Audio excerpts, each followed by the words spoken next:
Investing Skills hija l-akbar skema ta' xorta tagħha mħadma mill-Aġenzija Jobs Plus u ser tkun intenzjonata li tkattar l-impjiegi ta' kwalità billi tinvesti fil-ħiliet tal-ħaddiema li huma diġà attivi fis-suq tax-xogħol. L-iskema ta' €10,000 hija mirata għal dawk il-ħaddiema li diġà qegħdin jaħdmu biċ-ċans li javanzaw bi speċjalizzazzjoni u taħriġ. Is-sussidju għat-taħriġ tal-impjegati se jkopri l-paga, it-taħriġ u l-amministrazzjoni li ma kinux koperti minn skemi preċedenti li minnhom kienu jibbenefikaw madwar 22,000 ħaddiema li kienu wkoll attivi fid-dinja tax-xogħol.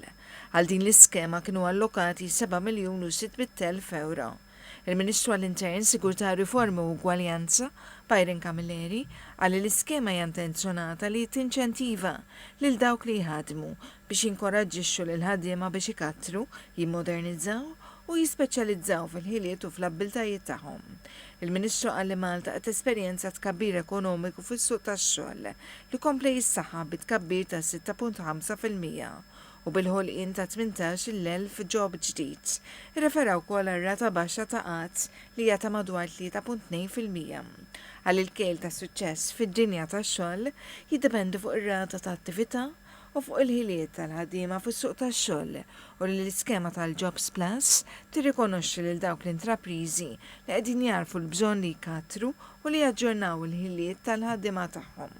Filwaqt li spjega li s-sussidju mhuwiex se jkun marbut mal-paga minima iżda mas-salarju medju. Għal ukoll is-sussidju li jingħata se jkun proporzjonali għad-daqs tal-intrapriża.